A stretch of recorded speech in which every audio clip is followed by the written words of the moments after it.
নমস্কার বন্ধুরা, West Bengal central school service commission তরফে এবং হাইকোর্টের চত্বর থেকে আমরা যে আপডেটটা পেলাম সেটি হচ্ছে, আপনারা জানেন গতকাল আপার প্রাইমারি শিক্ষক নিয়োগ সংক্রান্ত একটি মামলা ছিল কলকাতা হাইকোর্টে এবং তারই একটি শুনানির দিন ছিল।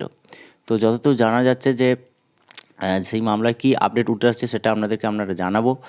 তো আপনারা জানেন দীর্ঘদিন ধরে আপার প্রাইমারি চাকরি প্রার্থীরা ধর্মতলার গান্ধী মিত্তির পদদেশে ধর্না কর্মসূচি চালাচ্ছেন এবং শিক্ষক নিয়োগ সংক্রান্ত তারা দীর্ঘ 9 থেকে 10 বছর অপেক্ষা করে আছে।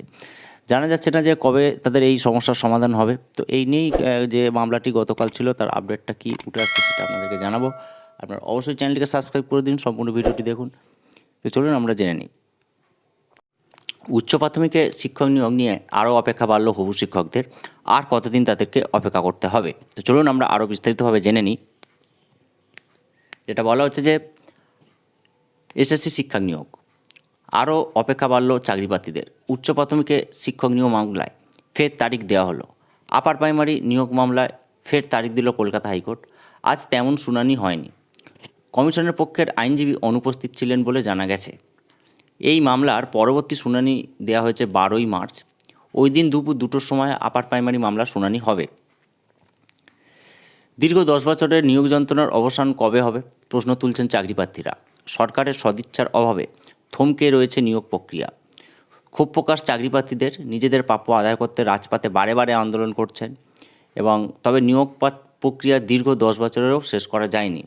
আপনারা জানেন যে এই মামলা 12 তারিখে যে শুনানি ধার্য করা হয়েছে, পরবর্তী যে ডেট, তারপরে কিন্তু লোকসভা ইলেকশন খুব সম্ভবত ঘোষণা হয়ে যাবে এবং এটাকেই পাখির চোখ করা হচ্ছে। যদি ওই দিন মামলা না শুনানি হয় সেক্ষেত্রে কিন্তু আবার পিছিয়ে যাবে লোকসভা ইলেকশন, মানে আরও ধরুন 3-4 মাসের ব্যাপার। তো এরপরে যেটা বলা হচ্ছে যে চাকরি প্রার্থীদের দাবি প্রথম কাউন্সিলিংয়ের পরে দ্রুত দ্বিতীয় কাউন্সিলিং শুরু করতে হবে এবং যোগ্য প্রার্থীদের অবিলম্বে নিয়োগ করতে হবে। উচ্চ প্রাথমিকের প্রায় 9,000 প্রার্থী স্কুল বাছাই অর্থাৎ কাউন্সিলিং প্রক্রিয়া হয়ে গেছে, যদিও দ্বিতীয় দফার প্রায় 2,000 প্রার্থীর কাউন্সিলিং প্রক্রিয়া বাকি আছে। নিয়োগ প্রসঙ্গে এক চাকরি প্রার্থী জানান, উচ্চ প্রাথমিকের 14,339টি শূন্য পদের মধ্যে মেধা তালিকায় নাম উঠেছে 13,334 জনের। এর মধ্যে 8,900 জনের প্রথম কাউন্সিলিং হয়েছে, দ্বিতীয় কাউন্সিলিং বাকি আছে। ফের তারিখ দেওয়া হলো আগামী বুধবার। উচ্চ প্রাথমিকের শিক্ষক নিয়োগ সংক্রান্ত শুনানি আছে ডিভিশন বেঞ্চে। তো এটুকুই আপডেট। আপনারা জানেন যে কমিশনের আইনজীবী উপস্থিতি হয়নি। তো এটাই পেলাম আপডেট, আপনাদেরকে জানালাম। আপনারা অবশ্যই সঙ্গে থাকুন, চ্যানেলটিকে সাবস্ক্রাইব করে দিন। সবাই খুব ভালো থাকবেন, ধন্যবাদ।